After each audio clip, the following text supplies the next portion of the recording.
Chers amis, chers camarades de la Fédération francophone de débat, amis de la rhétorique et de l'art oratoire, je déclare la finale de la Coupe de France de débat 2022 ouverte.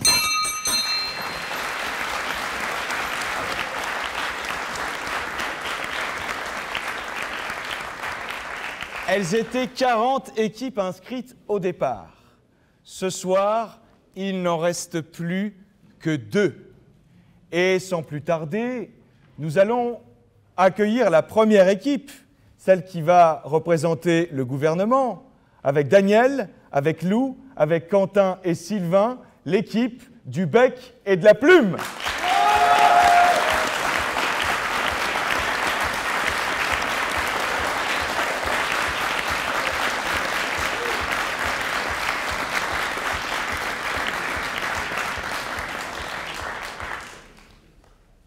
Et que serait un débat s'il n'y avait pas une opposition pour répondre? Cette opposition, avec Louisa, William, Mario et Adrien, c'est l'équipe de la conférence Olivain.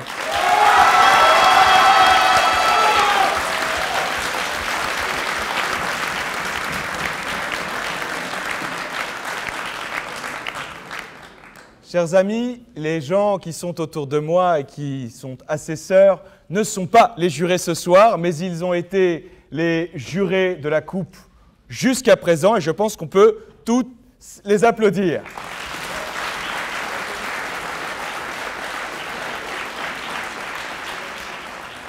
J'allais dire toutes et tous, mais ce soir, il n'y a que les hommes qui ont daigné s'asseoir ici. Il y avait aussi des femmes, je vous rassure, qui ont jugé. Elles sont certaines dans la salle. On peut aussi les applaudir.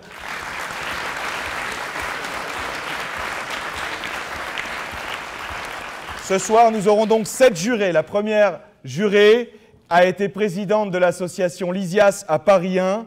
Elle est maintenant avocate, maître Julia Davout.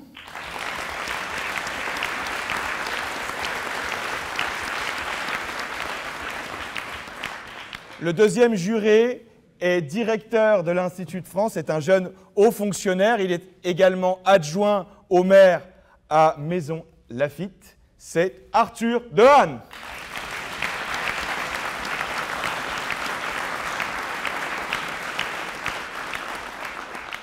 Jeune avocat également, il a été membre de la conférence, maître Malcolm Mouldaya.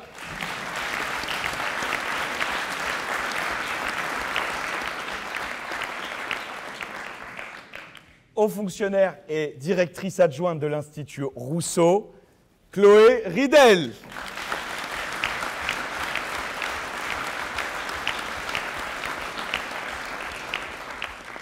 Vieux de la vieille de la Fédération francophone de débat. Il a d'ailleurs été finaliste dans cette salle. Et maintenant, c'est un jeune avocat prometteur. Son cabinet fait la jonction entre la France et le monde francophone, maître Amir Ngazi.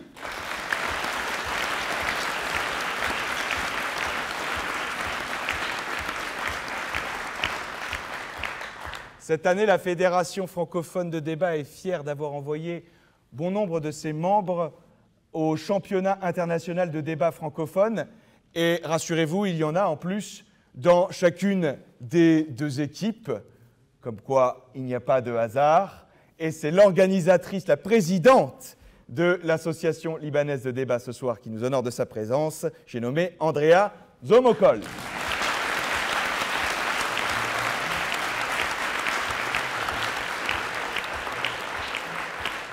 Et enfin, dernier juré et non des moindres, puisqu'il est le directeur du pôle formation de la Fédération francophone de débat. Vous savez que notre slogan, c'est « On ne naît pas orateur, on le devient ».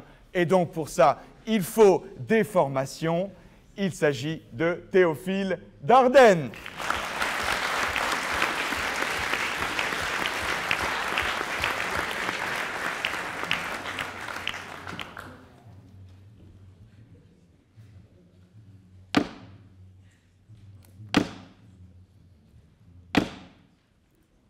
25 février 1848. La crosse du fusil de l'ouvrier Marche retentit sur le parquet de l'hôtel de ville de Paris. Pour la troisième fois de son histoire, la France est en révolution et pour la deuxième fois de son histoire, elle proclame la République. Et pourtant, ça fait un moment qu'elle tâtonne un petit peu constitutionnellement. Vous le savez, depuis 1789, le roi Louis XVI, sur le parvis de ce même hôtel de ville, accepte une monarchie constitutionnelle. Un roi, une nation et une loi, c'est l'Assemblée constituante puis la législative qui représente ce pouvoir. Mais en 1792, la commune insurrectionnelle, qui siégeait aussi à l'hôtel de ville, renverse le roi parjure et proclame pour la première fois la République. Une République qui se construit aussi sous le pouvoir d'une assemblée unique et qui n'est pas dotée d'un président, qui est doté d'un exécutif collégial, qui est doté de comités, le comité de salut public, le comité de sûreté générale et bien d'autres, donc un exécutif collégial. Cet exécutif continue d'être collégial même après la réaction thermidorienne, puisque le directoire se dote de 5 directeurs, renouvelés par un 5e chaque année, et de 2 chambres législatives, renouvelées par tiers. Vous connaissez la suite, de coup d'État en coup d'État. Le 18 Brumaire amène Napoléon Bonaparte au pouvoir. 3 consuls, puis 1, dirigent la France, puis le consul devient empereur. Mais l'histoire de France ne s'arrête pas là, puisque vous le savez, ensuite c'est la Restauration, Louis XVIII, Charles X, une révolution en 1830, et de nouveau un roi des Français, Louis-Philippe, et une monarchie constitutionnelle, bourgeoise, à l'anglaise, mais qui nous amène à la fameuse révolution de 1848 évoquée précédemment. On voulait une république, on la voulait démocratique et sociale. Ce ne sera pas tout à fait le choix de l'Assemblée constituante qui décide pour la première fois de donner à la France un président de la République. Peut-être que dans cette salle, il y en a qui connaissent la phrase de Karl Marx, dont c'était l'anniversaire de la naissance hier, qui disait « Hegel répète toujours 2 fois, que l'histoire se répète toujours 2 fois, ce qu'il a oublié de préciser, c'est la première fois en tragédie, la deuxième fois en farce. Cette fois-ci, la farce s'appelle Louis-Napoléon Bonaparte, et vous connaissez la suite, puisque l'histoire se répète, et que le président, le prince-président, devient empereur et restaure l'Empire. Jusqu'en 70, et puis depuis, à part une courte période que nous ne mentionnerons pas, 3 républiques se succèdent. Et une 3e république où le président a finalement très peu de pouvoir. Est-ce qu'on connaît les noms des présidents de la 3e république? Alors oui, on connaît un peu Thiers et MacMahon parce qu'ils ont sabré la commune. On connaît Grévy parce que c'est un des premiers républicains. On connaît peut-être un peu Sadi Carnot parce qu'il s'est fait assassiner et Félix Faure parce qu'il se voulait César et qu'il est mort Pompée. Mais sinon, à part des noms de boulevards, le président inaugure les chrysanthèmes. Et c'est pareil pour la 4e République, puisque Vincent Auriol, mais c'est surtout René Coty, que tout le monde connaît dans cette salle, précisément parce qu'un film l'a mis en avant, parce que personne ne le connaissait. Vous connaissez encore la suite, 1958, le général qui vient à la rescousse de la République, et depuis 62, élu au suffrage universel direct, 65 de Gaulle, 69 Pompidou, 74 Giscard, 81 Mitterrand, 88 Mitterrand, 95 Chirac, 2002 Chirac, 2007 Sarkozy, 2012 Hollande, 2017 Emmanuel Macron, 2022 Emmanuel Macron. Un équilibre peut-être entre un atavisme monarchique et une volonté de république. Pourtant, certains se font les critiques de cette monarchie présidentielle. Peut-être pour restaurer la monarchie, peut-être pour mettre en place un exécutif collégial, qui sait? Ce soir, c'est au gouvernement de nous le dire, puisque c'est le gouvernement qui va proposer l'abolition de la fonction de président de la République. Je précise bien entendu que pour les commodités évidentes, nous sommes dans une assemblée constitutionnelle. Pour les commodités, est-ce que le président est la clé de voûte ou est-ce qu'il est le loquet des institutions? C'est au gouvernement de nous le dire et à l'opposition de répondre. Sans plus tarder, je vais donc appeler à la barre le Premier ministre ou la Première ministre?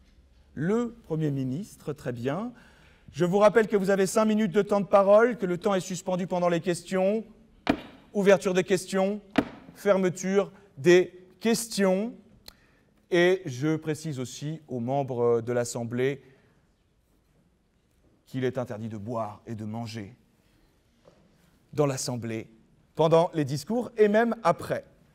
Monsieur le Premier ministre, sous les applaudissements de la salle,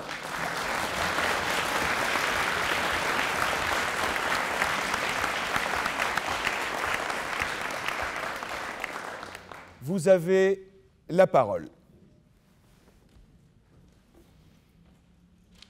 Mesdames et messieurs les jurés, mesdames et messieurs les députés de l'opposition, très cher gouvernement avec lequel j'ai plaisir à gouverner. Laissez-moi vous poser, auguste assemblée, ce soir une question, une seule. Qu'est-ce que représente pour vous le président de la République ? Il y a de nombreux juristes dans la salle, je le sais, ils me rétorqueront que c'est le gardien de la Constitution, l'arbitre de la vie nationale, le garant de nos institutions. C'est une chose, c'est factuellement vrai, c'est la Constitution qui le dit. Mais pour la majorité de nos concitoyens, pour le peuple de France, c'est avant tout le résultat d'un dépit. Un dépit qui revient cycliquement, tous les 5 ans, dans nos vies. Oui, cette institution présidentielle est le résultat d'une élection bien étrange. Une élection bien étrange où un tiers des Français se sont résignés, un tiers des Français n'ont pas pris parti, et un tiers des Français ne se sont même pas déplacés. Voilà comment sont confiés les pouvoirs dans notre nation. À une personne qui a des pouvoirs extrêmement étendus, sans presque aucun contre-pouvoir, ne rien faire, défendre le statu quo comme le fait l'opposition, c'est se rendre complice d'un déni de démocratie. C'est pourquoi notre gouvernement souhaite supprimer la fonction présidentielle. Supprimer la fonction présidentielle, cela passera par une réforme profonde de nos institutions. Comme une image vaut 1000 mots, j'appelle à la tribune un huissier. Sous vos applaudissements, s'il vous plaît.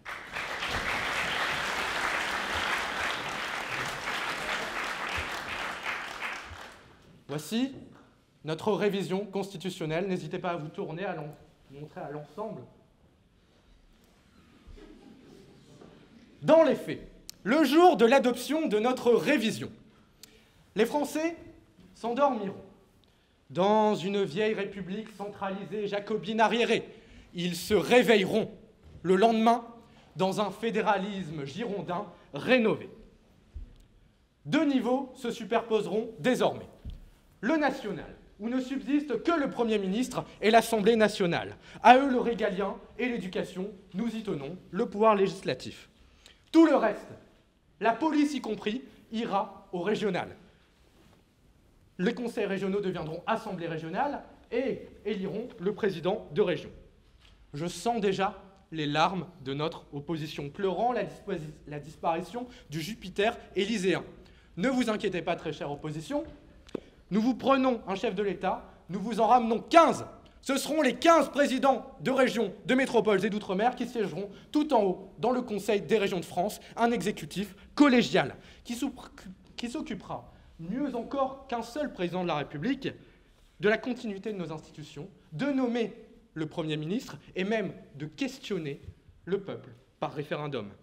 Notre gouvernement se chargera de vous montrer, de vous convaincre que, auguste assemblée, cette réforme est non seulement nécessaire, mais bénéfique pour notre pays.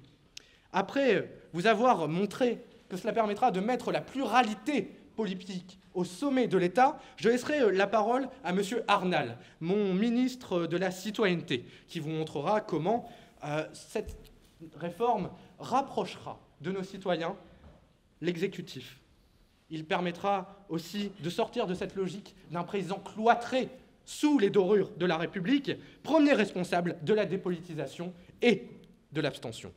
Monsieur Despolat, ministre chargé de la cohésion des territoires, montrera que cette suppression du président de la République est l'acte final et absolu de la décentralisation qui nous est si nécessaire pour affronter les crises de demain. Enfin, notre secrétaire générale, Madame Engel, fera une synthèse éclairante de notre projet. Mon argument, c'est celui-ci. C'est qu'avec un Conseil des régions de France, avec 15 membres, nous apporterons au sommet de l'État toute la pluralité politique. Vous venez ici de régions différentes, je sais qu'il y en a certains des Hauts-de-France. Chaque région peut avoir une couleur différente politique. Elles seront toutes représentées dans le Conseil des régions de France. On apportera au sommet de l'État la culture du consensus, pour que des décisions ne soient plus prises entre un président qui soit enfermé à l'Élysée, seul avec lui-même, ne consultant que lui-même. Et finalement, c'est dans ce temple de la République, autrefois situé sur la place de Grève, que je vous l'affirme, notre projet n'est pas de couper une tête, elle est d'en apporter 15, car c'est comme ça que l'on fera vivre à la fois la République et vivre la France. Je vous remercie.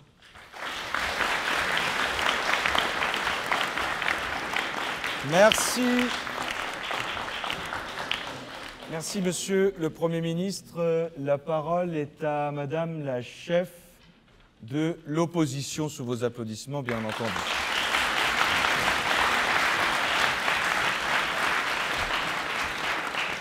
Madame, vous avez la parole.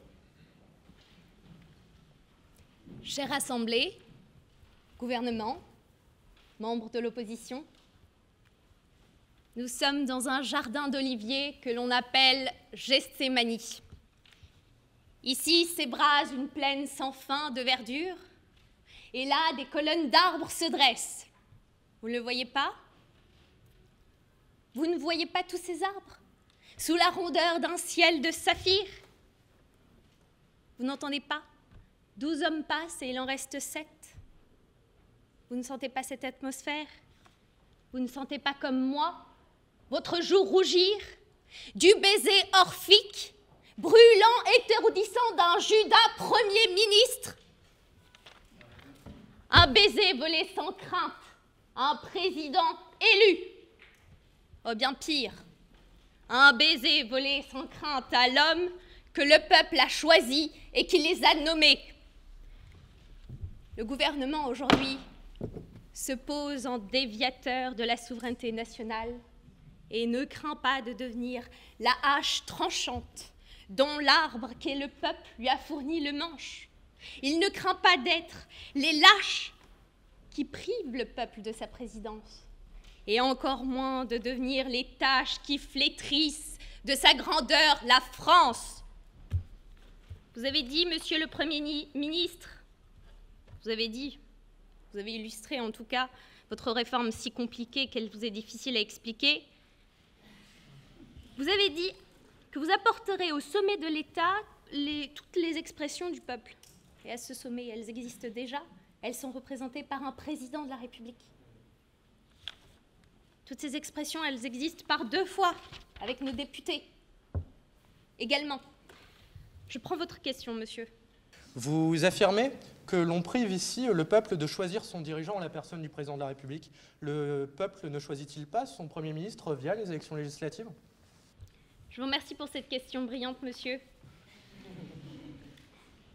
J'espère que vous vous rappelez que le président de la République, il est élu au suffrage universel direct à l'échelle de la nation. Et les députés le sont à l'échelle de circonscription.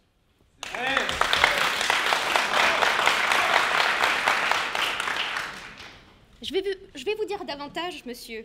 Je vais vous dire des mots de Jaurès. La République, c'est le droit de tout homme à avoir sa part de souveraineté. Et elle s'exprime avec un président de la République. Alors ces erreurs de définition, vous les conjuguez en plus au raccourci tortueux que vous choisissez d'emprunter, et ça vous appartient. Mais c'est une démarche qui ne peut qu'engendrer frustration et un terrible égarement. Et ce n'est pas cela, la définition d'un président de la République. Un président de la République, c'est l'homme de toutes la nation entière. C'est servir et exprimer. C'est ça que ne devraient être que ses seuls intérêts. Servir et exprimer, des mots du général de Gaulle. Se lèvera tout à l'heure à ses côtés alors le député Mario Guglielmetti qui vous rappellera habilement la nécessaire expression de cette souveraineté du peuple.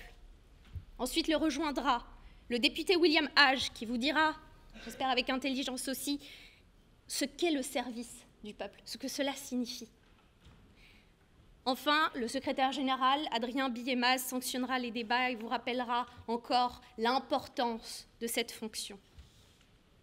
Mais il me revient à moi de vous dire encore l'importance que révère cette fonction en ce qu'elle est l'avènement de la démocratie dans une saine république.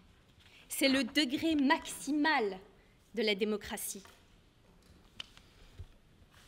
Le président de la République, c'est le cœur battant de la nation, du corps souverain que sont tous les Français. Et chaque bulletin mis dans l'urne à son nom est pareil à l'oxygène qui irrigue les vannes de démocratie, les vannes de notre vie politique française.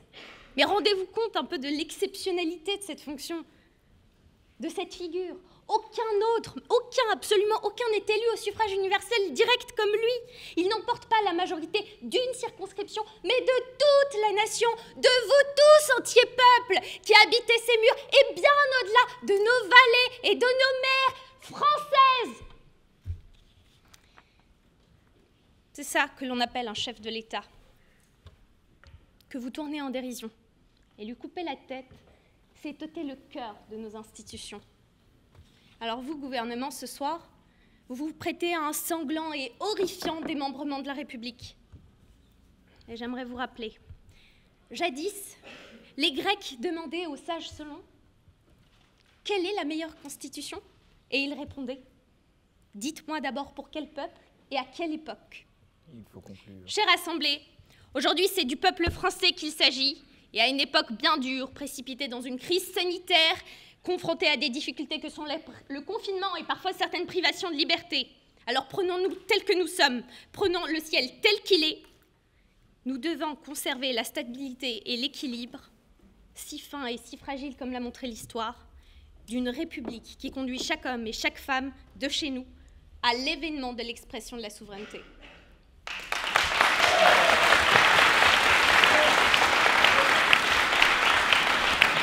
Merci. Madame la députée, et je rappelle aux membres de cette Assemblée que vous devez respecter le temps qui vous est imparti.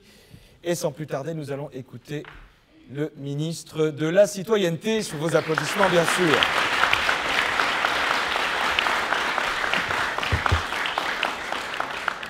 Monsieur le ministre, vous avez la parole. Merci.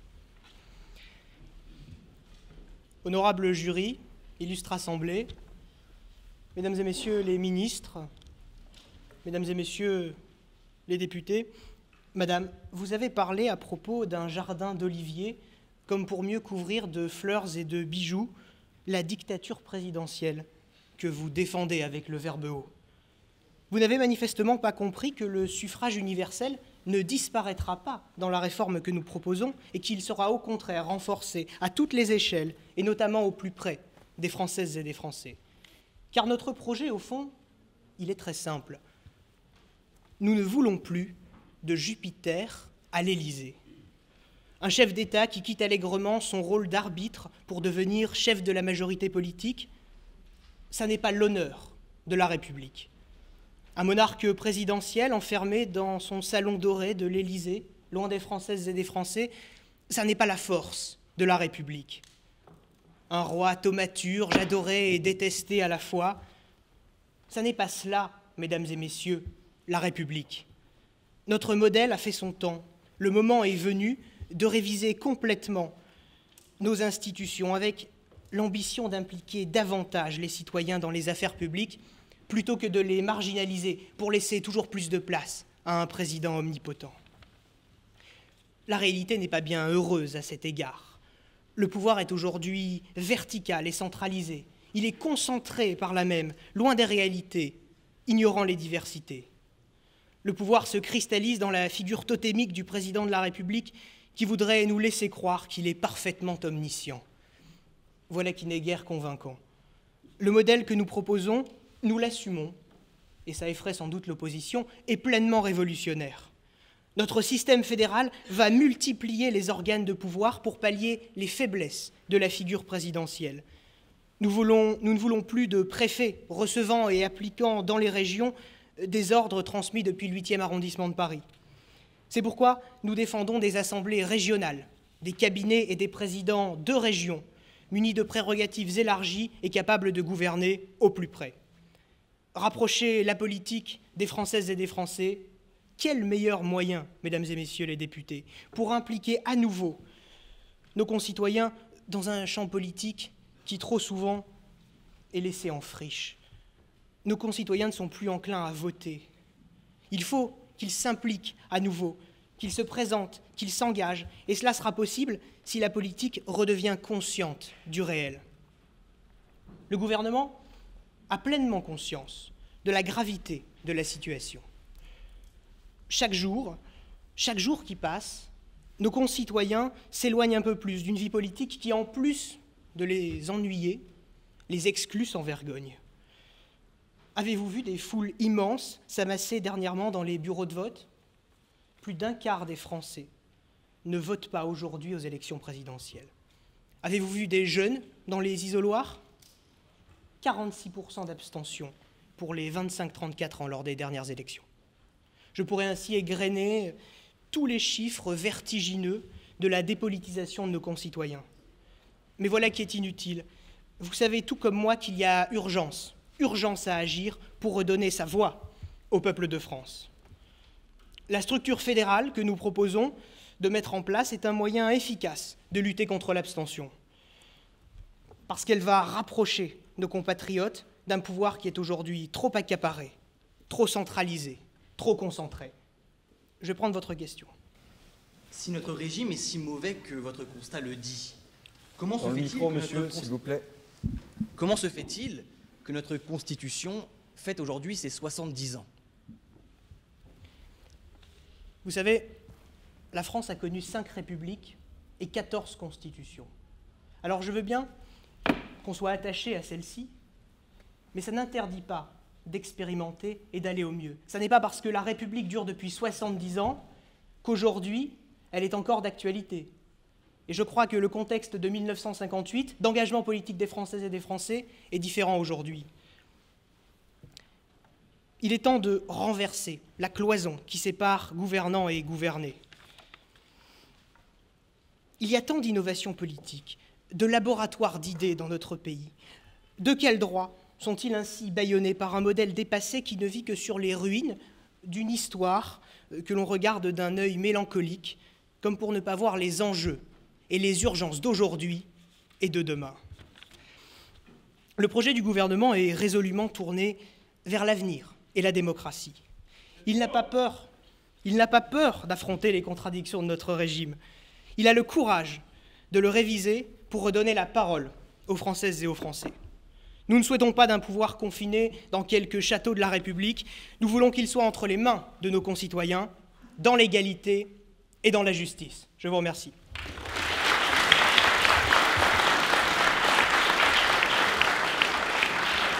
Merci Monsieur le Ministre. La parole est à Monsieur le député de l'opposition.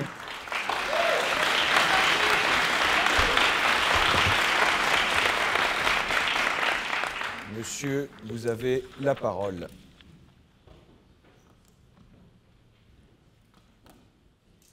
Noble Assemblée, chers membres du gouvernement et chers collègues de l'opposition, aujourd'hui, on s'attaque à notre tradition républicaine. Aujourd'hui, on s'attaque à nos institutions pérennes. Aujourd'hui, on s'attaque à notre président de la République. On fait un faux procès aux défenseurs de nos libertés.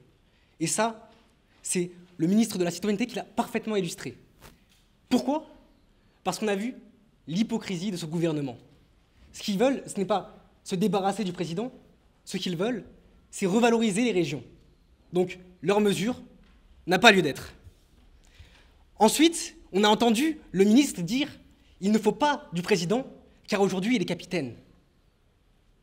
Très bien, il suffit de le remettre à sa place d'arbitre, remettez-le à sa place symbolique, c'est très facile, il suffit de réviser l'article 9 de la Constitution, le Premier ministre préside le Conseil des ministres. C'est ce qui se passe. C'est ce qui se passe en Pologne, au Portugal, en Irlande, en Finlande. Ce sont des régimes stables dans lesquels le président a un rôle symbolique. Mais voyez-vous, ce n'est pas ça que veut ce gouvernement. Il veut une mesure qui finalement n'a pas lieu d'être. Surtout lorsqu'elle est motivée par quoi? La démocratie. Mes chers gouvernements, si vous voulez revitaliser la démocratie, institutionnaliser les conventions citoyennes, mettez-nous un scrutin proportionnel, ou alors parlons du RIC. Mais non, finalement, c'est une fausse mesure. Ça ne résoudra rien. Madame, je vais prendre votre question. Monsieur, avez-vous conscience que la Troisième République, qui fait partie de l'héritage républicain, avait un rôle du président de la République très affaibli au profit d'une assemblée parlementaire? Merci madame pour votre question. Oui, j'en suis conscient. Mais essayons d'aller plus loin, essayons de prendre réellement la question. La comparaison entre la Troisième République et la Cinquième République n'a pas lieu d'être. Pourquoi? Parce que, contrairement à un régime d'assemblée, le Premier ministre a tous les pouvoirs pour pouvoir appliquer sa politique. Il a à la fois le contrôle de l'ordre du jour, il a à la fois la possibilité de remettre en cause le Parlement, ce que n'avait pas la possibilité de faire le Premier ministre lors de la Troisième République. Il a, finalement, ce qui fait qu'on peut avoir un régime stable. Alors, revenons aux critiques qui arrivent parfois. Le président détermine la politique de la nation. C'est vrai. Mais il a la légitimité pour le faire. Qui lui a donné cette légitimité? C'est le peuple. C'est le peuple qui l'a élu pour diriger aux élections présidentielles. C'est le peuple qui lui a donné la majorité au Parlement. Et enfin, qui a investi son gouvernement pour qu'il puisse appliquer sa politique? C'est vous, députés. Donc, le président n'est pas dans un déni de démocratie, au contraire, il s'inscrit au plus proche des Français, parce que c'est les Français qui, par 3 fois, lui ont donné la possibilité de pouvoir mener sa politique, et ce, en passant par la voix de ses représentants. Alors, il est légitime. Mais plus que sa légitimité, notre régime qu'ils veulent faire disparaître est un régime équilibré, un régime donc qu'il faut garder. Pourquoi? Tout simplement parce qu'on peut avoir un président capitaine, ce que veulent les Français. On peut avoir un président arbitre en période de cohabitation. Qu'il soit capitaine ou qu'il ne le soit pas, c'est aux Français de faire ce choix. Car c'est eux qui déterminera la politique de la nation en donnant une majorité au Parlement. Alors, nous, ce que nous défendons, c'est ça. Une démocratie représentative. Une démocratie dans laquelle les pouvoirs sont limités. Le président n'a pas tous les pouvoirs. Il a énormément de contre-pouvoirs. Le gouvernement, qui n'est pas obligé de signer ses actes, car oui, le président n'a pas la possibilité de donner un acte s'il n'est pas validé par son gouvernement, le contre-seing. Il y a le Parlement, vous, députés. Vous n'avez pas à voter ces lois, alors vous êtes un contre-pouvoir. Il y a le Conseil constitutionnel, qui est un garant de nos institutions. Il y a toujours des contre-pouvoirs à un pouvoir qui est déjà limité et qui s'inscrit dans un régime équilibré dans lequel le président n'est pas obligé de gouverner, mais le Premier ministre a toutes les armes. Finalement, il n'y a pas de raison d'adopter cette proposition. Loin de là. Nobles députés, aujourd'hui, préservez la démocratie. Pour cela, conservez notre président, conservez la volonté des Français.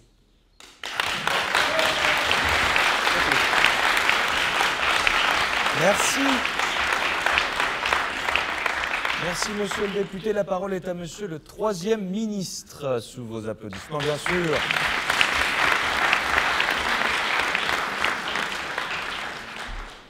Monsieur, vous avez la parole.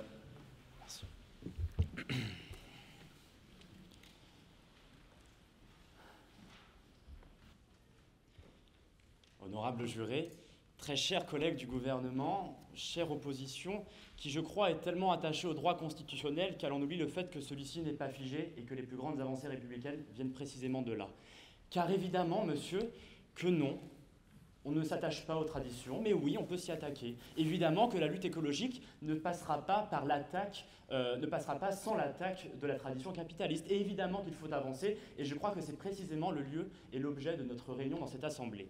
Alors, monsieur, non. En effet, nous ne voulons pas non plus passer d'une dictature présidentielle à une dictature du Premier ministre, qui faisait partie de l'une de vos propositions, et un système où le président deviendrait seulement symbolique, tout changer pour que rien ne change, je n'y vois pas non plus l'intérêt.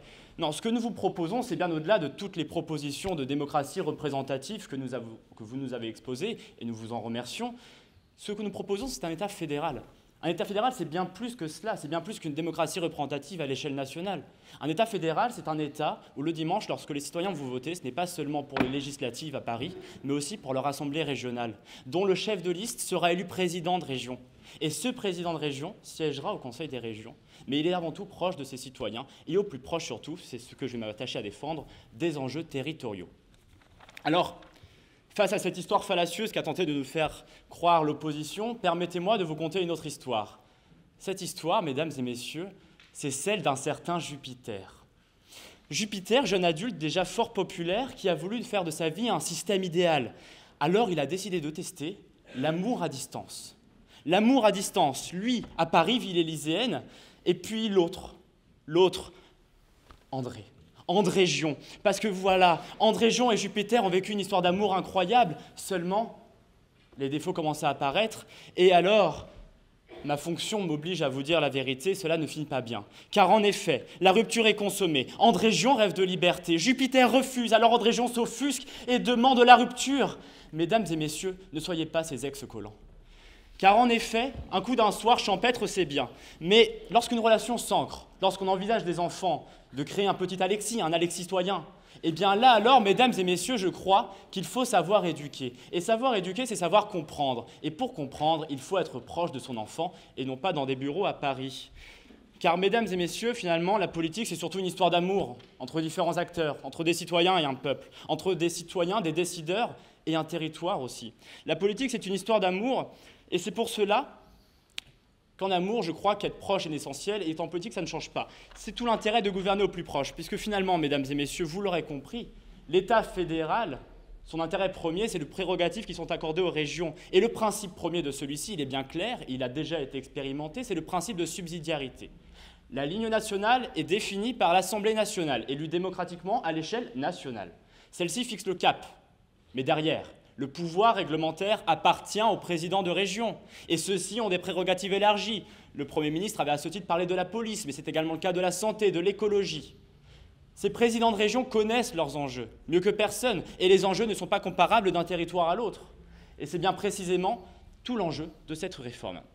Alors, mesdames et messieurs, premier intérêt, très concrètement, toutes les analyses de l'action publique montrent que des gains d'efficacité considérables sont permis par le raccourcissement de l'échelle, le raccourcissement du lien entre le décideur et le destinataire de la politique publique, le citoyen. Se passer d'intermédiaire, c'est appliquer plus efficacement les politiques publiques. Et celles de demain sont d'un enjeu particulier, mesdames et messieurs. Avant cela, je prends votre question.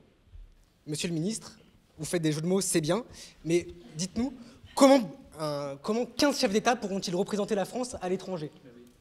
Alors, monsieur, je ne vous informe pas du fait que Boris Johnson siège au Conseil de l'Europe, que des premiers ministres en cas de cohabitation se sont déjà rendus dans des réunions internationales, et il est tout à fait envisageable, si l'Assemblée nationale le souhaite, que le Premier ministre dispose de la diplomatie. Ce n'est pas... Bon. Alors, désormais, allons plus concrètement dans ces enjeux qui nous affrontent demain. Ces enjeux sont avant celui de l'écologie, évidemment, mais l'écologie touche différemment les territoires. Ce n'est pas la même chose, l'écologie, dans un territoire agricole que dans un territoire touristique.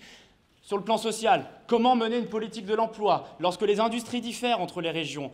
Les aides ne sont pas plus efficaces quand lorsqu'elles sont plus ciblées? C'est tout l'intérêt, redonner du pouvoir aux régions. Et les élus le demandent. Et lorsque demain nous leur rendrons, ils seront tout à fait aptes à gouverner puisque nous leur faisons confiance. Alors finalement, si l'amour ne supporte pas la distance entre Jupiter et André Gion, il faut parfois pas forcer et laisser André Gion courir vers d'autres inconnus et qui sait peut-être collaborer avec d'autres régions, rencontrer un certain territoire.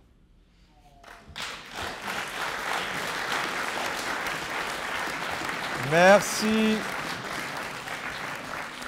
Merci, monsieur le ministre. La parole est à monsieur le troisième député de l'opposition. Troisième, bien sûr, pas le deuxième. Sous vos applaudissements.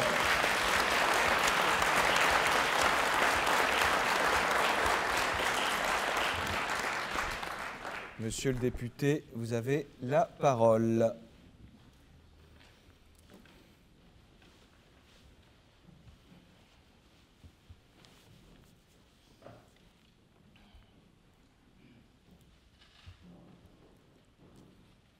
Bâtard. Bâtard, oui. C'est comme cela que le président Pompidou décrivait notre système. Parce qu'il est bâtard. Il est peut-être plus souple qu'un système logique.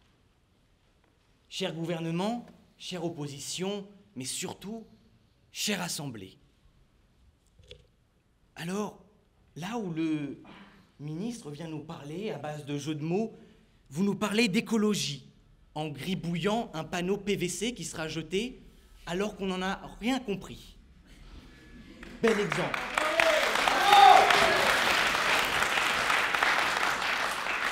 Pour ensuite dire aux Français que vous n'en avez que faire de leur tradition, les yeux dans les yeux. Mais elle est où, la honte? Pour finir, sur une relation de télétravail entre Jupiter et André, là où la République est indivisible et une, vous voulez la diviser par 15. Le président incarne cette stabilité inébranlable dont notre pays a besoin. Le président de la République est le premier arbitre de France et doit le rester, car il en est le principal décisionnaire. La Constitution actuelle a déposé, comme vous le savez, entre ses mains les pouvoirs de réagir vite à une situation de crise.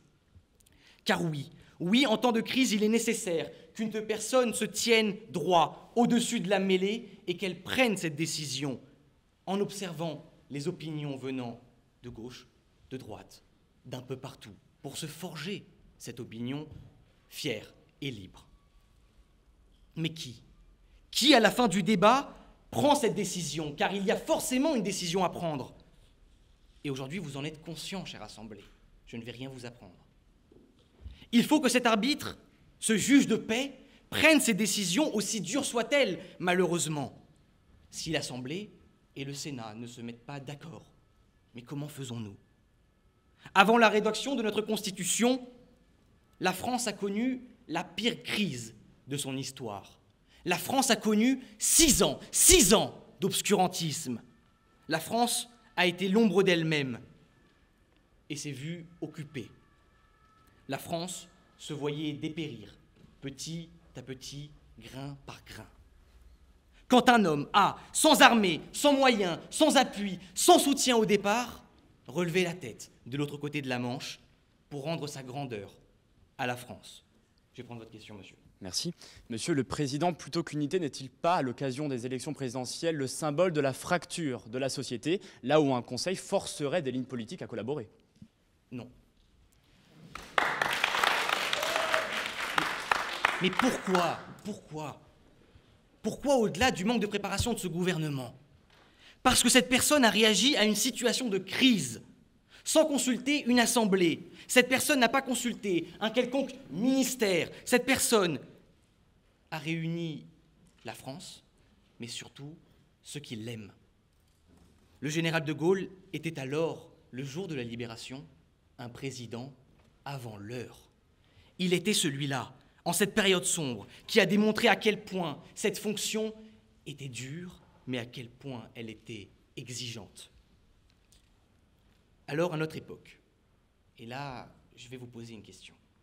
Si, par exemple, une guerre éclatait aux portes de l'Europe, si, par exemple, un virus nous emportait les uns après les autres, mais où allons-nous trouver le temps? Allons-nous trouver le temps d'interroger chaque Français, un à un, chaque député, un à un? Non, nous n'avons pas le temps. Alors je sais que si je vous le demande, chers membres du gouvernement, vous me répondriez « Bah oui, on va essayer de concilier un peu tout le monde, de prendre un avis à droite à gauche, à la recherche de peut-être quelqu'un qui va avoir une idée farfelue. » Mais alors je me reformule. Lors d'une épidémie, chaque seconde compte. Des personnes meurent, petit à petit. Comment oseriez-vous regarder cette personne droit dans les yeux, cette personne dont la famille a été brisée, cette personne dont une bombe a éclaté sur leur toit et qui n'ont plus rien? Vous oserez les regarder dans les yeux, ou est-ce que vous leur sortirez un de vos calembours minables? Car vous le savez, mais pas vraiment, une décision est bonne, dès lors qu'elle est prise.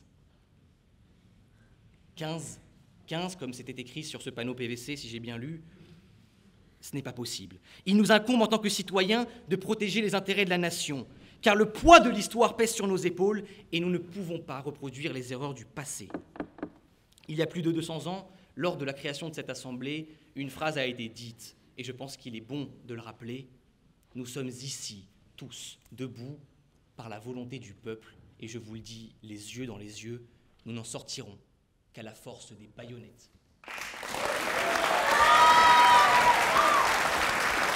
Merci.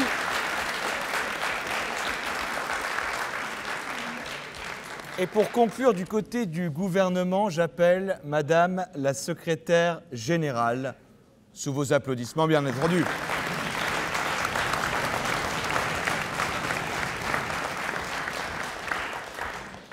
Madame, vous avez la parole.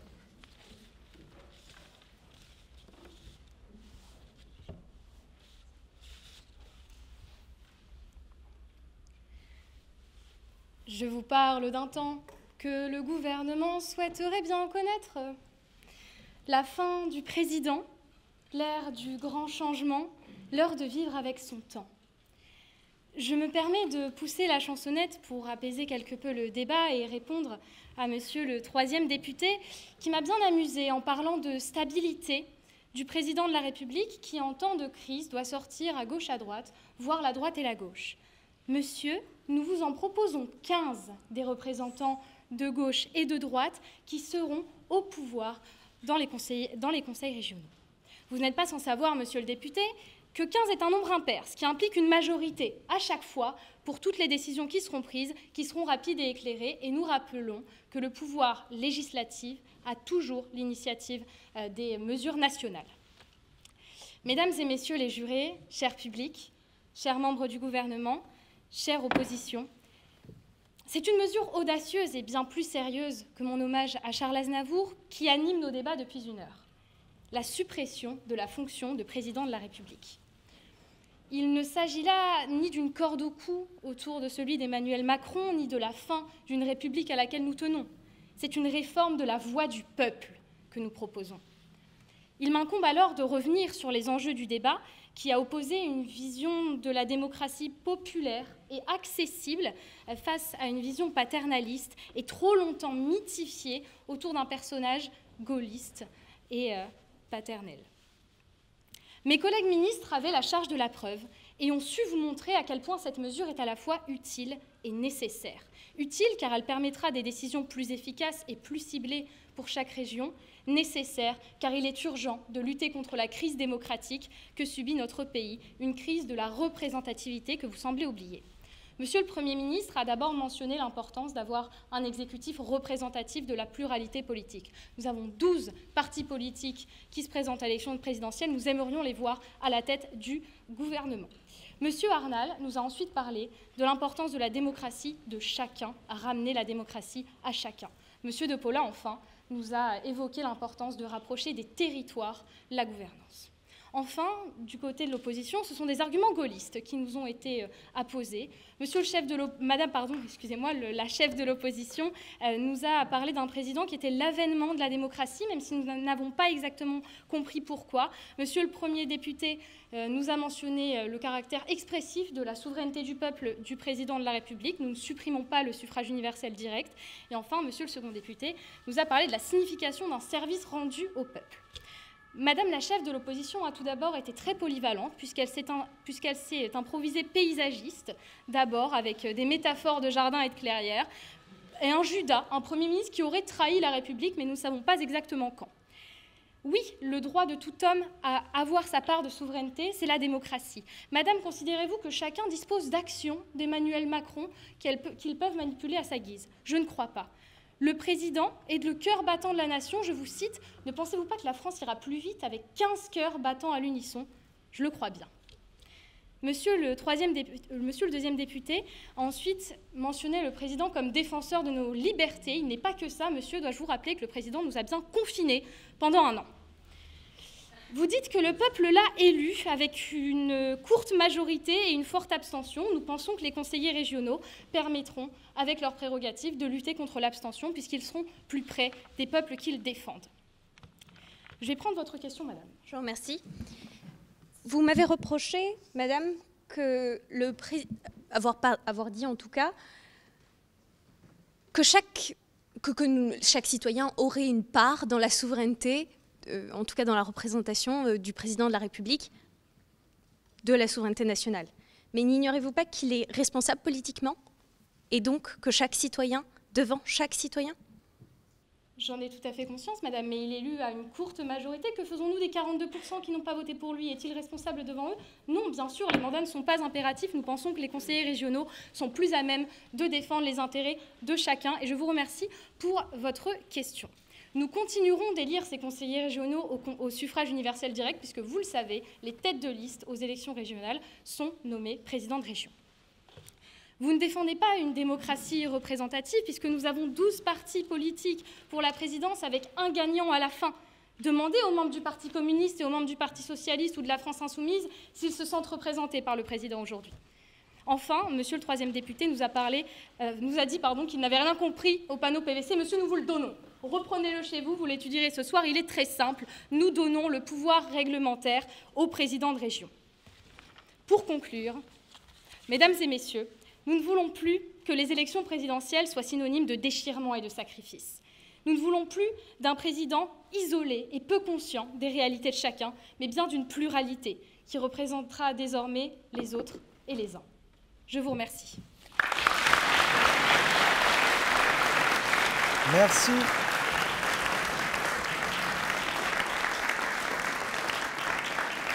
Et enfin, pour conclure du côté de l'opposition, la parole est à monsieur le secrétaire général de l'opposition, sous vos applaudissements, bien entendu.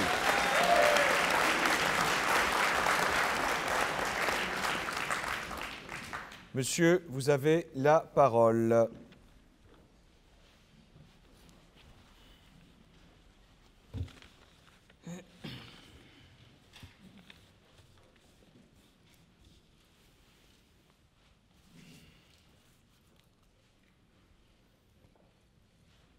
Je suis un citoyen, fait de tous les citoyens, tout un citoyen, rien qu'un citoyen, qui ne vaut n'importe quel citoyen et que n'importe quel citoyen vaut. Je suis le président de la République. Et pas n'importe quelle République, mesdames et messieurs, le président de la République française. Noble assemblée, très noble assemblée sur laquelle on essaye de marcher aujourd'hui. Amis de l'opposition, gouvernement. J'ai entendu vos paroles. Je dirais pas que j'ai entendu vos arguments, car il y en avait très peu. Mais j'ai entendu vos paroles. Et tout d'abord vous, Madame la secrétaire générale du gouvernement, auquel, malgré vos efforts de synthèse, vous n'avez pas répondu à quelques questions. Et notamment, peut-être que c'est un détail pour d'autres. Pour moi, ça n'en est pas un, mais notamment pourquoi ? Pourquoi cette réforme? Pourquoi cette réforme? On ne sait pas. Quel scrutin adopter pour élire les représentants régionaux? On ne sait pas. Hein? Nous avons aujourd'hui l'expression suprême du peuple avec le suffrage universel direct. On s'exprime pour une personne. Chaque citoyen, individuellement, sélectionne une personne, et ils nous le prennent. Notre seul moyen d'expression universelle directe, ils nous le prennent. Mais qu'est-ce que vous voulez? Est-ce que c'est la muselière que vous voulez nous mettre sur le bec? Hein? Devant cette assemblée-là, qui s'exprime, qui se bat tous les jours pour adopter des lois, et tout le peuple citoyen, c'est la muselière que vous voulez nous mettre. Mais vous savez pas? La République, mais c'est nous! C'est eux surtout! Vous, un peu. Oui, monsieur, je vous écoute. Monsieur, pensez-vous qu'une seule personne, une seule, est à même de représenter pendant 5 ans Oui, 67 millions de en Français? effet, je pense que c'est le régime... le régime présidentialiste est certainement le pire des régimes démocratiques, évidemment, à l'exception de tous les autres. Alors, Madame la secrétaire générale, et promis, après je conclus, vous concernant, vous avez poussé la chansonnette pour nous apaiser, mais vous ne m'avez pas du tout apaisé. Bien l'inverse, vous m'avez agacé. Et vous, gouvernement fameusement connu comme le gouvernement du bec et de la plume, je n'invente rien, vous nous avez poussé une drôle de chanson, mais vous savez, la chanson de cet oiseau le matin qui nous réveille tous et qui nous agace, bien forte, bien désagréable. Et puis des noms d'oiseaux, ça, vous n'avez pas lésiné là-dessus.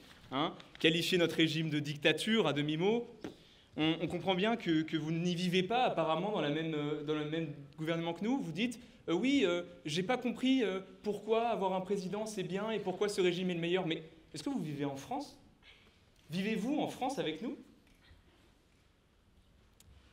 Ensuite, monsieur le troisième ministre, dont d'ailleurs on ne connaît pas l'affectation, mais de toute manière, de ce qu'il nous a dit, il n'y a probablement pas d'affectation.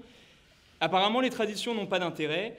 Et puis, vous nous dites, tout changer pour que rien ne change, je n'y vois pas d'intérêt. C'est vrai. Mais alors, tout changer pour que tout change, non plus. Hein.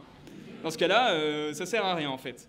Et puis, vous nous racontez l'histoire de cet étudiant parisien, Jupiter, qui a une histoire d'amour avec à Paris. On ne comprend pas ce que vous nous racontez. Et puis, vous prônez la décentralisation. Où sont vos ministères? Ah oui, à Paris, d'accord. Non, d'accord. Et puis, hein, évidemment, vous concluez votre intervention sur la nécessité pour la France de collaborer. Je vous laisserai mettre de vos propres mots.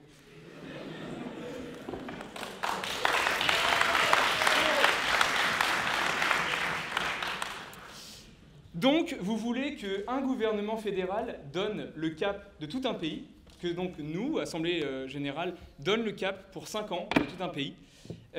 Comme si une décision unanime de nous, hein, on est confrères, on se côtoie, existerait. Une décision unanime de l'Assemblée générale n'existe pas. Hein. Évidemment, des patrons de gauche, ça existe, des poissons volants, ça existe, mais ça ne fait pas la majorité de leur genre. Monsieur le deuxième ministre de la Citoyenneté, que vous trahissez d'ailleurs allègrement, vous nous parlez d'un pouvoir qui se cristallise dans le président. Connaissez-vous simplement le principe de la cohabitation? Probablement pas. Et puis vous nous dites que les citoyens ne sont pas incités à voter, donc vous multipliez les occasions de voter par 1000.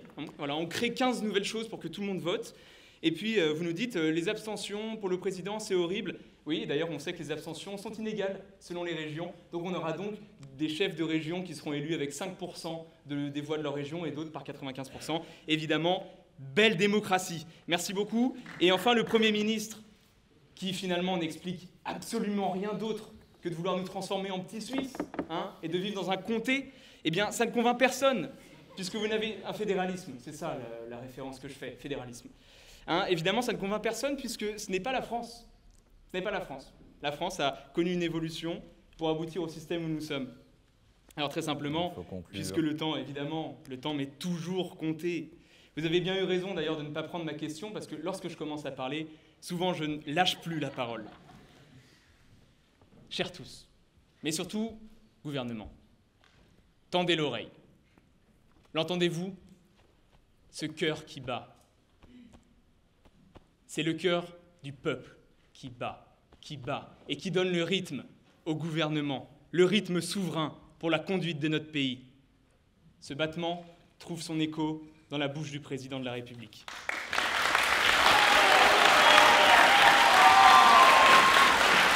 Merci.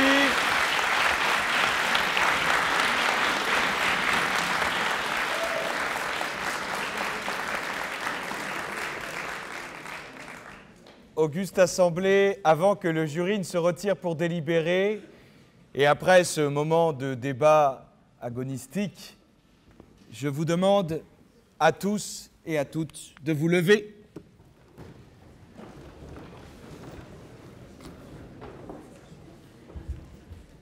Afin d'honorer une tradition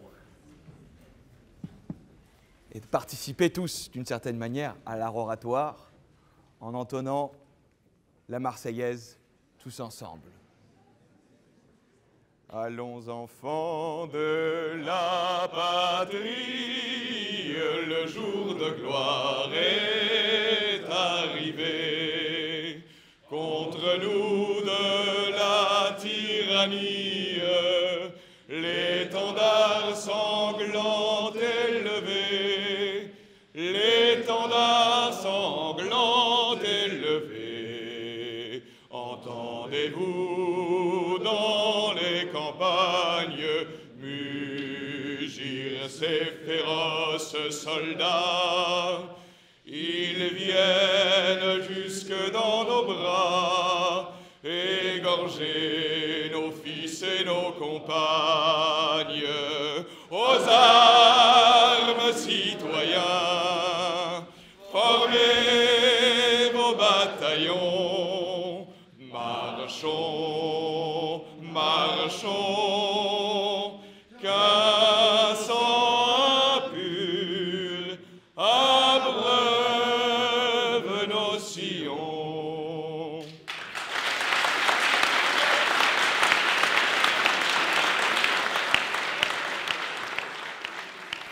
Le jury est invité à se retirer pour délibérer, mais restez avec nous, citoyens et citoyennes, car est venu le moment maintenant de la tribune aux harangues.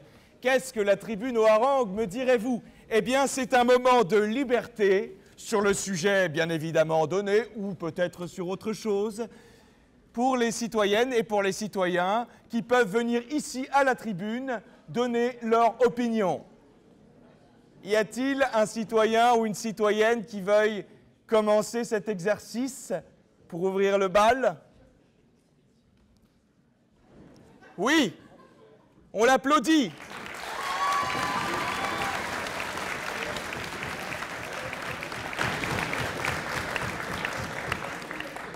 Ton prénom, citoyen? Mohamed. Mohamed, tu as la parole.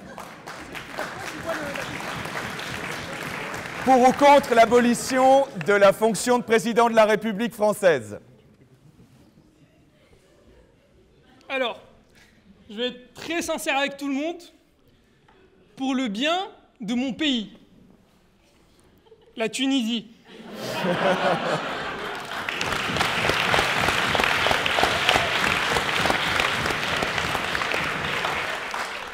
J'espère que vous n'aurez plus de président de la République et que nous, on en aura 15 dans chaque région pour être plus forts et essayer en tout cas de...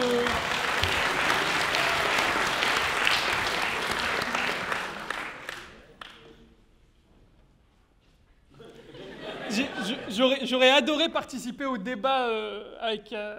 je fais partie de la conférence Olivain, donc j'aurais participé avec plaisir.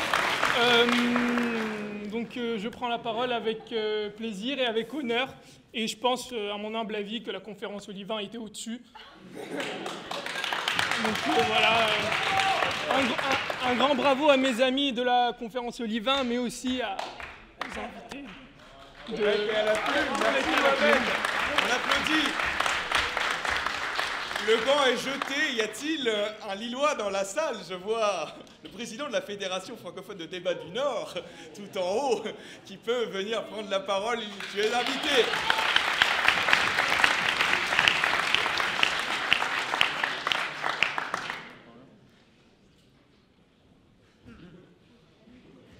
Zacharia, tu as la parole.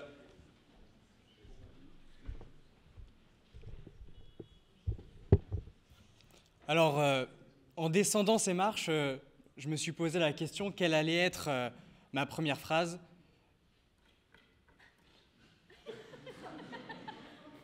Pour moi, ce soir, le bec et la plume a gagné.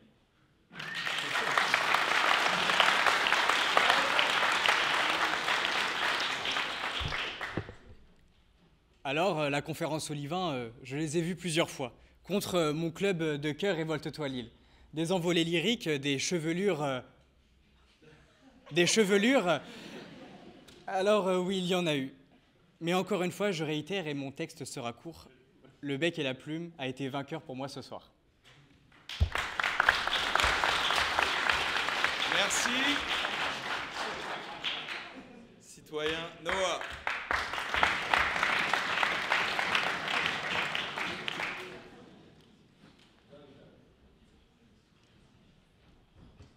Donnez plutôt votre opinion maintenant sur le sujet, plus que sur l'équipe gagnante. Alors, encore que, je ne comptais pas venir à cette tribune avant d'entendre ce que je viens d'entendre. Étant donné que, certes, j'adore le bec et la plume, mais franchement, vous imaginez Valérie Pécresse, attendez, elle avait fini à 4%, et vous nous imaginez 15 présidents de région, 15 politiques agricoles communes, 15 politiques, et surtout, je veux dire, nous ne pouvons pas avoir 15 régimes d'état d'urgence. Je trouve que l'abolition de la monarchie présidentielle, oui, la décentralisation de la monarchie présidentielle, non. Mais sinon, à part ça, le fait de pouvoir mieux s'exprimer, pourquoi pas. Après, est-ce que nous aurons vraiment des arguments pour abolir l'élection du président de la République? Est-ce que nous aurons vraiment de vrais députés qui n'achètent pas 3 000 € de lingerie comme nous l'avons vu dans l'actualité? Je ne pense pas. Est-ce que nous aurons des Jaurès? Est-ce que nous aurons des Mélenchon? Peut-être, je ne sais pas. Ce qui est sûr, c'est que j'attends l'avis du jury pour me positionner sur la question.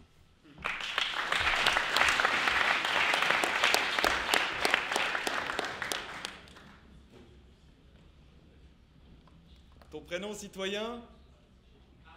Hardy. Nous t'écoutons.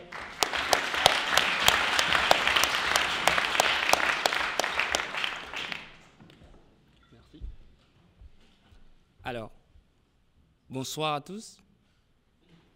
Aujourd'hui, peut-être que ce sujet est juste un débat pour l'art oratoire, mais peut-être que demain, ce sera un enjeu qui pourra être discuté quelque part en dehors de cette salle. Et moi, je ne veux pas savoir peut-être qui est gagnant de ce débat, mais j'aimerais bien peut-être attirer l'attention et peut-être faire une synthèse aussi dessus. Oui, le président de la République, pour moi, est un symbole de la démocratie. Et supprimer le symbole de la démocratie, c'est comme détruire le drapeau d'une nation. Et donc, je ne pense pas que vouloir supprimer le poste de président de la République réglerait justement l'enjeu que les deux équipes ont voulu soulever, à savoir, par exemple, le manque de participation ou le désintéressement de la population à la vie démocratique. Cependant, proposer aujourd'hui une gestion régionale en gardant d'abord le président de la République comme symbole de la démocratie, peut-être demain une solution. Parce que quelque part, n'oublions pas que mettre des représentants régionaux, c'est quoi? Des représentants régionaux, pardon, c'est quoi? C'est aussi être proche du peuple. Et aujourd'hui, c'est ce qu'on voit, c'est que quelque part, la démocratie n'est peut-être pas parfaite, ça c'est sûr. Et parfois, il faut la repenser, mais ne pas la détruire. Il faut continuer par avancer dans la recherche. Et aujourd'hui, ce qu'on peut faire avec cette démocratie, comme ils l'ont proposé, le gouvernement, peut-être justement essayer de créer un système à côté, en dehors du président, après le président, sur le fonctionnement des régions, par exemple. Et moi, je salue peut-être l'idée bien, et je ne sais pas comment ça va se passer dans les années plus tard, et je porte et j'appelle tout le monde à faire une réflexion dessus, on ne sait jamais. Merci beaucoup.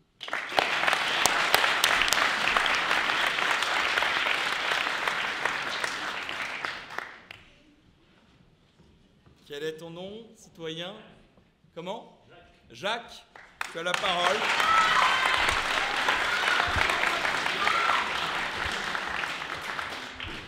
J'ai écouté les arguments des deux camps et je me contenterai de dire qu'ils ont tort. Ils ont tort parce qu'ils ont cité le général de Gaulle, les deux camps à chaque fois. Or, ils ignorent une chose, le général de Gaulle était monarchiste de base. Donc, la République, non, mais la monarchie, oui, c'est tout pour moi. Merci, après ce discours monarchiste, et après vos deux interventions, peut-être qu'une citoyenne pourrait se dévouer aussi. Ce serait intéressant quand même de ne pas avoir que des hommes à la tribune. Citoyen Julien, tu as la parole. Tout a été dit ce soir sur la démocratie. On a un peu parlé de fédéralisme, mais pensez un petit peu au fédéralisme en France. Veut-on vraiment entendre davantage les Bretons? Veut-on entendre davantage les Corses? Moi, je ne pense pas. Et je pense que le fédéralisme, on a essayé partout dans le monde. Les États-Unis ont essayé. Et là, en ce moment, le fédéralisme est en train de démanteler le droit à l'avortement, alors que 67% des Américains y sont favorables. Donc, est-ce que le fédéralisme renforce vraiment la démocratie? Je ne pense pas. Merci. Précisons bien sûr que nous apprécions la Bretagne et la Corse à la Fédération francophone de débat. Et il n'y a pas de problème avec ces parties de la France. Ton prénom, citoyen? Mehmet. Mehmet, tu as la parole. Bonsoir à toutes et à tous. Contrairement à toutes les personnes qui ont pris la parole, je ne vais pas faire un discours, mais je vais vous lire un texte. Ça va être un texte de la commune de Paris. Donc. Laquelle? C'est la déclaration publique du comité central de la garde nationale du 26 mars 1871 qui organise les premières élections à Paris.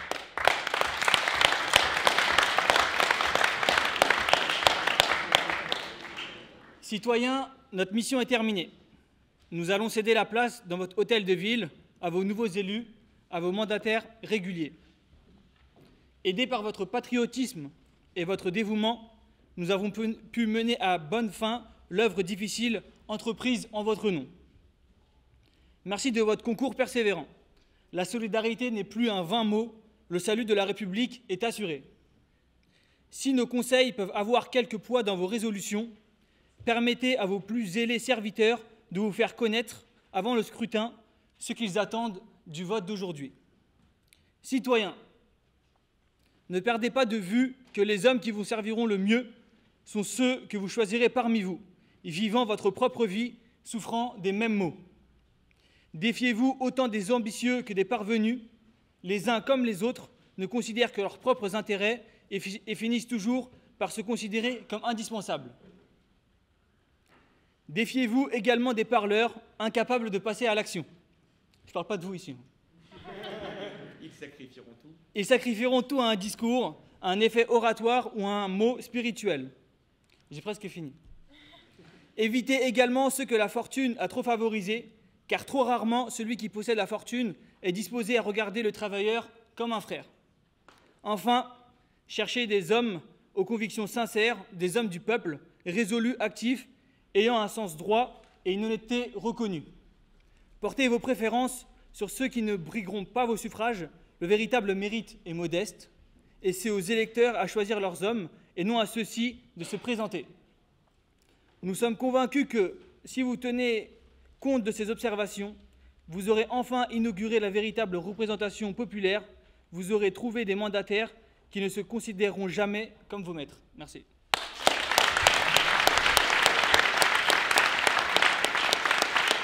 J'en profite, vous deux citoyens, tu peux descendre et en attendant le citoyen Tom peut venir à la tribune, sous les applaudissements de la salle bien sûr.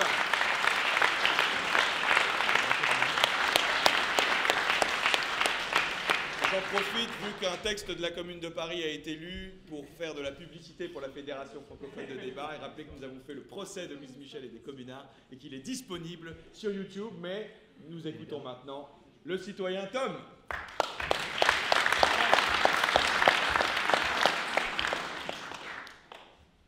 Alors, si je me suis présenté à cette tribune présentement, c'est parce que j'ai été horrifié de voir qu'on n'a eu que des orateurs biaisés, des gens de Lille, de la conférence Olivain, qui venaient comme ça prendre la parole pour défendre leur paroisse. Et ça, véritablement, dans une démocratie où on est censé entendre toutes les voix, on est censé aussi entendre un arbitre dont il a été question, ça me débecte. Alors, aujourd'hui, je fais taire ces clivages, car je serai aujourd'hui l'orateur, ni d'Olivain, ni de Bec et de la Plume, car je parlerai de problèmes que l'on ressent tous. Et je vous dirai à quel point j'ai été touché par l'histoire de Cécile Toyen. Cette histoire qui peut résonner en chacun de vous. Là où on nous a parlé d'institutions, on nous a parlé de réformes constitutionnelles, il y a eu une histoire véritable de personne à personne, celle de parents séparés, celle de parents qui ne se parlent plus, et celle d'un enfant, un Cécile Toyen, délaissé. Alors, je ne vous dirai pas aujourd'hui quelle équipe a gagné, même si j'ai ma petite idée, mais faites résonner en vous les questions humaines que l'on a entendues ce soir. Merci.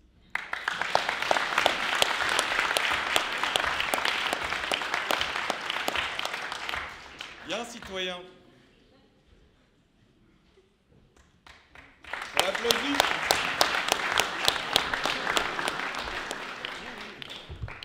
Je peux? Oui, c'est bon. Parce que j'ai la flemme de me courber. Donc. Alors, ouf, vous êtes beau quand même. Hein. Alors déjà, merci beaucoup à la Fédération francophone de débat. C'est toujours un plaisir de venir regarder. Personnellement, je me déplace depuis Reims à chaque fois qu'il y a un événement pour venir regarder. Parce que je considère que, en réalité, la parole peut tout. Et que sans la parole, nous ne sommes rien. Nous n'avons ni liberté, ni on ne peut vraiment pas s'exprimer. Et comme le disait Marc Bonan, je ne connais pas d'amour qui ne naisse de la parole, ni même de convictions politiques qui ne naissent de la parole. Donc merci beaucoup à la Fédération francophone de débat de nous donner ces débats et aussi les procès historiques qui sont juste incroyables. Première chose.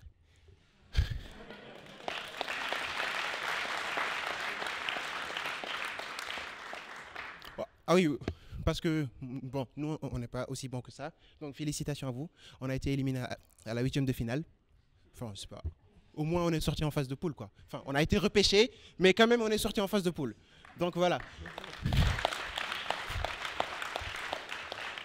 Et pour ne pas trop monopoliser la parole, je vais toucher 2 mots et donner mon avis sur le sujet.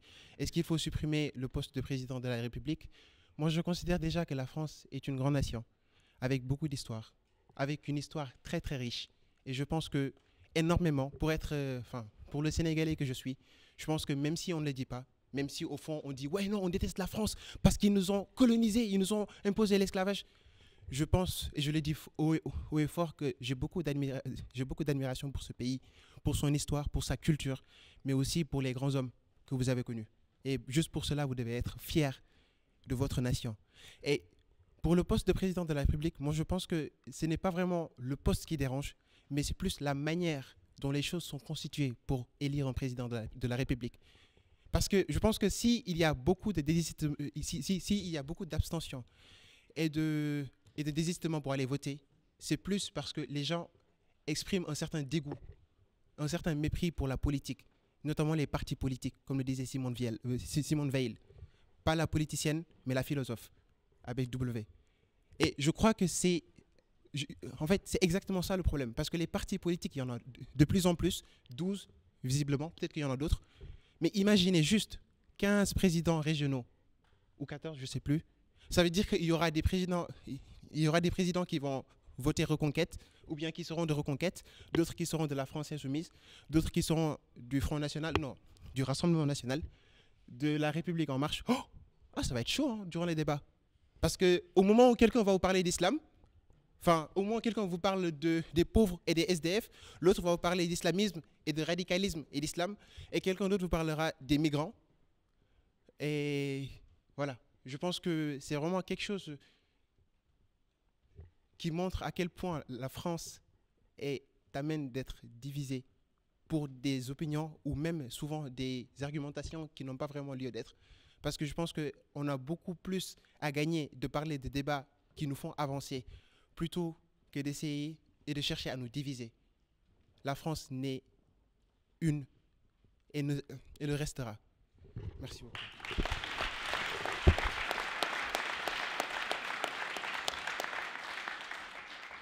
Citoyen, tu as la parole. David, sous les applaudissements de la salle, bien évidemment.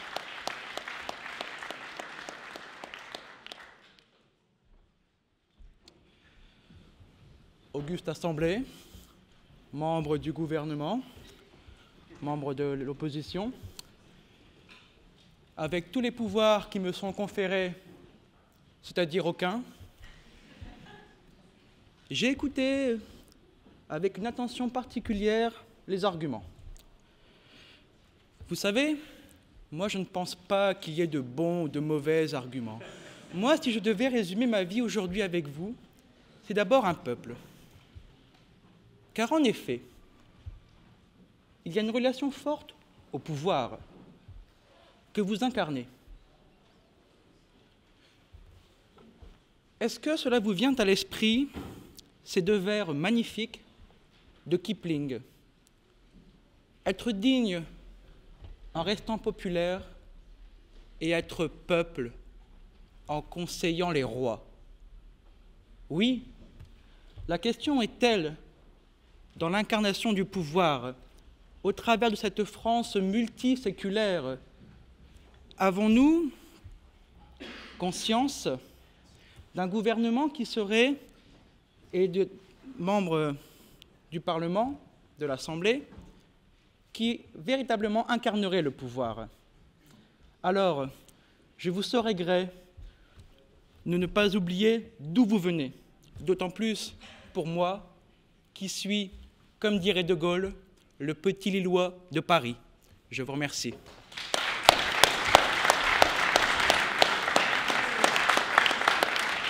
Citoyen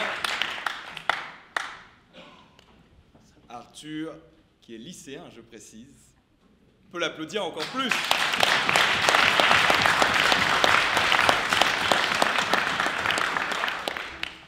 Tu as la parole.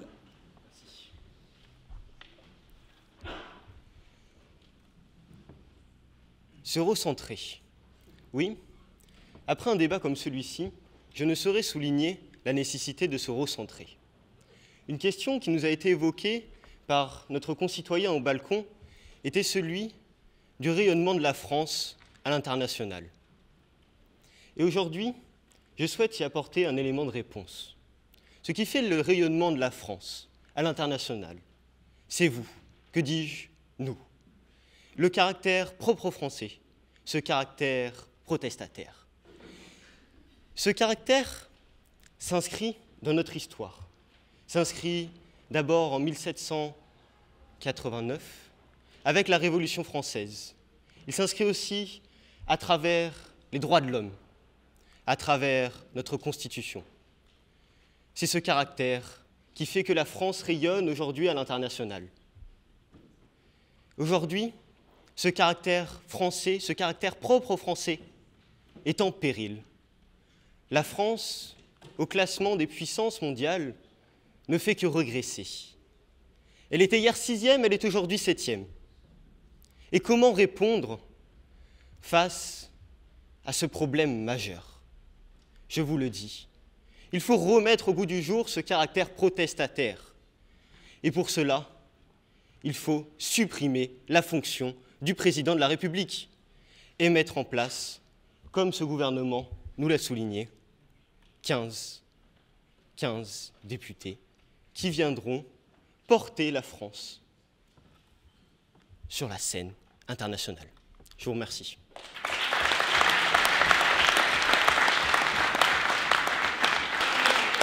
Nos jurés ont pris leur décision et vont venir la motiver ici, sous les applaudissements de la salle, bien évidemment.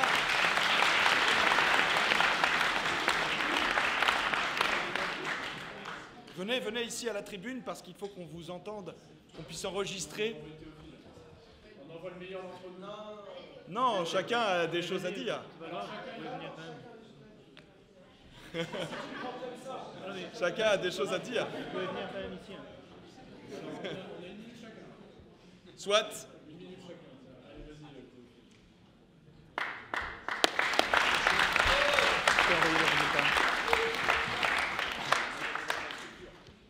Tout d'abord, bravo et merci pour ce très beau débat. C'était un plaisir de vous avoir, c'était un plaisir de vous juger, c'était un plaisir d'être là. Et ça s'est vu parce qu'on s'est crêpé le chignon pendant près d'une demi-heure. Donc c'est la preuve que c'était un débat équilibré, un débat qui a opposé deux très bonnes équipes, deux équipes qui savent ce qu'on attend d'elles, deux équipes qui se sont entraînées pendant une compétition très rude. Je pense, chère Assemblée, que vous connaissez peut-être de loin l'ampleur de la Coupe de France de débat, mais elle voit s'opposer des dizaines d'équipes de toute la France. Et ces deux équipes-là se sont distinguées tout au fil de cette compétition et on comprend pourquoi. On comprend pourquoi. Vous avez été très bons, vous nous avez donné beaucoup de choses, vous nous avez donné vraiment du grain à moudre. Il y a eu des sorties, il y a eu des choses qui nous ont fait rire, il y a eu des choses qui nous ont fait grincer des dents, il y a eu des petites erreurs, il y a eu des petites choses, toutes ces choses-là qui sont individuelles et qui finalement créent le charme d'une équipe. Je n'ai pas envie d'annoncer les résultats, donc c'est pour ça que je reste très flou dans mon retour. Vous m'en voudrez pas, j'espère, parce que j'ouvre cette valse. Dans l'ensemble, bravo, merci, et je vais laisser mes collègues jurés se débrouiller pour la suite. Voilà.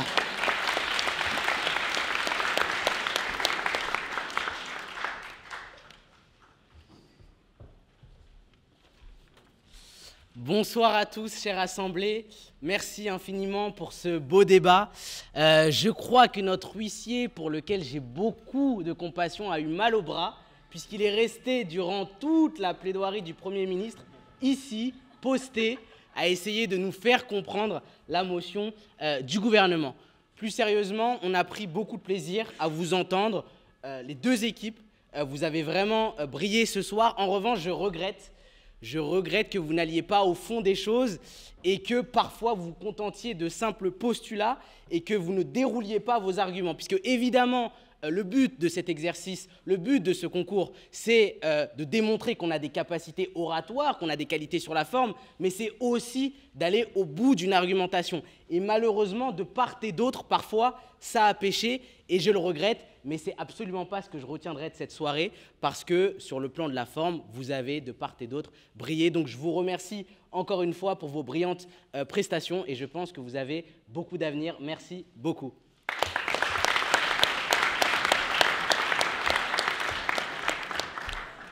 Alors la personne qui va devoir annoncer les résultats a une lourde responsabilité, parce qu'en fait le parti que nous sommes en train de prendre, c'est que chacun donne un peu son avis et remercie tout ce petit monde. Moi, je vous remercie d'avoir été aussi aimable, parce qu'on a eu les qualificatifs les plus élogieux, les plus agréables, honorables, illustres, très chers, enfin, particulièrement au niveau du jury. Moi, j'ai été très flatté, enfin, j'avais une haute estime de moi-même à l'issue de toute cette soirée. Tandis que vous vous jetiez des insultes comme collabo, bâtard, il y a eu aussi calembour minable. Bon, je me suis dit que le climat entre vous était probablement plus rude que vis-à-vis de vos juges, et c'est tout à fait normal, puisque c'est entre nos mains que votre destin se trouve. Ce que je souhaitais simplement vous dire, c'est que moi j'ai une tendresse, je dois dire très particulière, du point de vue de la forme pour le gouvernement, parce que je vous ai trouvé extrêmement civil, courtois, allant jusqu'à chanter pour apaiser les choses.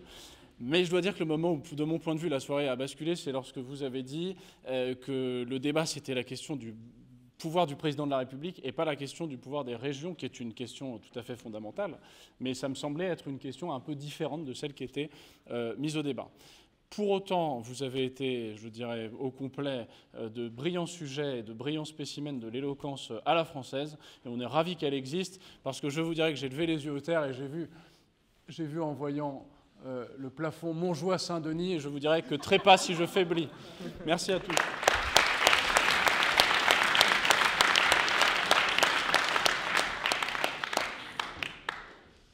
Et vous n'intervenez pas? Si. On a essayé de changer l'ordre. D'accord.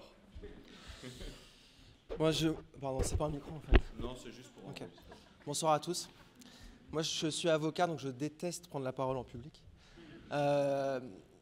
J'aime pas non plus la langue de bois, donc dire que c'était super, qu'on a passé une bonne soirée, ça me ressemble pas.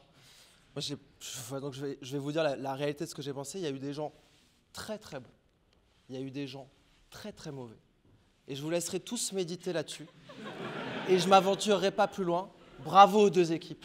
Bravo.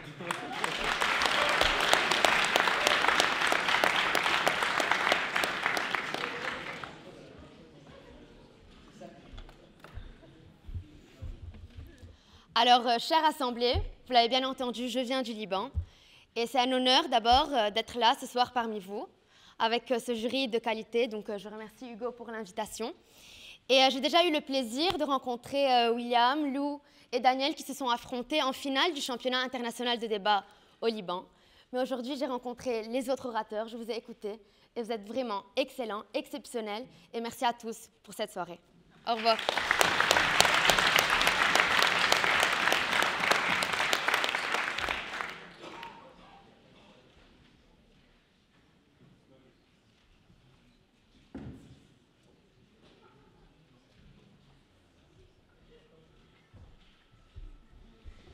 Bien, chère Assemblée, bonsoir à tous. J'ai pris beaucoup de plaisir à écouter le gouvernement et l'opposition. C'était vraiment des très beaux discours.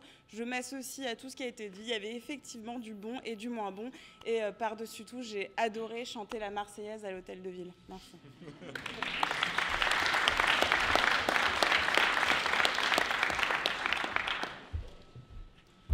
Mesdames et messieurs, voici le moment que vous attendiez, je crois, puisqu'il me revient d'annoncer les résultats. Voilà, je me suis taillé la part du lion. Mais je tiens d'abord à dire que j'ai trouvé assez étonnant qu'aucun d'entre vous ne mentionne Anne Hidalgo. Nous sommes dans la salle du Conseil de Paris, ne mentionne la campagne présidentielle d'Anne Hidalgo pour illustrer la nécessité de supprimer la fonction de président de la République. Donc bravo. Non, c'était une très belle soirée. Ce qu'on a vu était... il y avait vous m'avez vu beaucoup rire au premier rang, je crois, beaucoup de drôletude, beaucoup d'esprit, une manipulation du sarcasme très habile, sans avoir été tout à fait convaincu par la réforme que vous proposiez ou par l'argumentation que vous avez réfutée pour dire qu'il ne fallait pas supprimer la fonction de président de la République. On a passé un très très bon moment et donc félicitations à vous.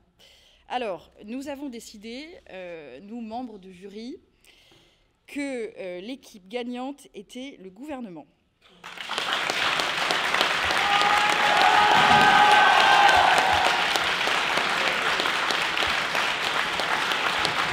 Je vais les applaudir.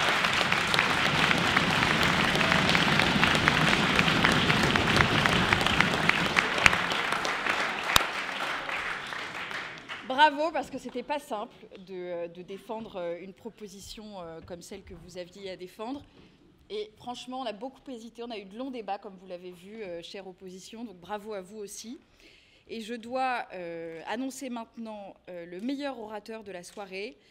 Nous avons décidé, d'ailleurs à une large majorité, je crois, que ce prix devait être décerné au 3e député. Félicitations.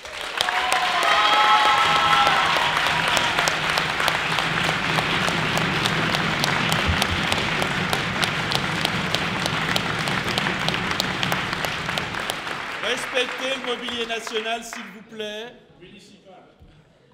Et municipal, certes. Mais bon, la nation englobe les... Évitez de taper là-dessus. Voilà, c'était... C'était l'idée. Et ce qui nous fait une excellente transition pour applaudir les équipes de la mairie de Paris, de l'Hôtel de Ville.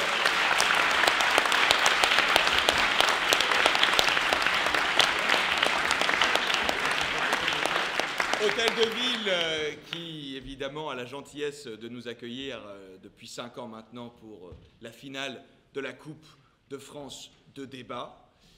J'aimerais qu'on remercie aussi tous les jurés qui ont participé, les jurés de ce soir et les jurés de façon générale qui ont participé, parce que c'est du travail.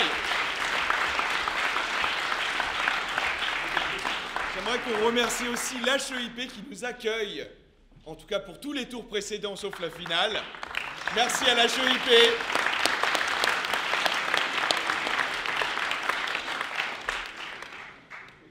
J'invite maintenant les équipes, l'équipe gagnante, à venir se saisir de son trophée qui trône ici même et devant lequel vous avez débattu.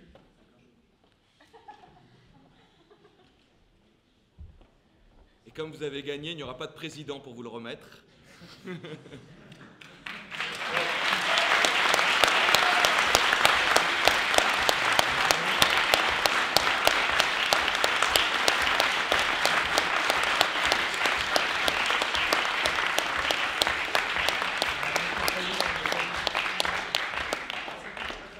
Y a-t-il a-t-il un mot que vous voudriez nous dire avant de clore la séance? Le mot ne sera pas très original, mais évidemment merci à la FFD pour l'organisation, à nos concurrents pour ce beau débat. Et on va passer tout de suite serrer la main et merci à tous d'avoir vu ça. J'espère que vous avez passé une bonne soirée aussi. Nous, non, c'était horrible. On a fait les chignons, on a réfléchi beaucoup, mais c'est ça qu'on est dans l'éloquence, donc merci à tous.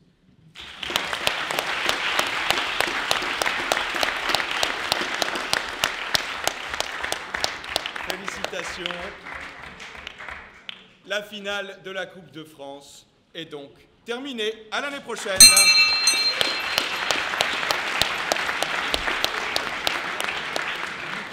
Et comme on dit à la fédération, on ne naît pas orateur. On le devient.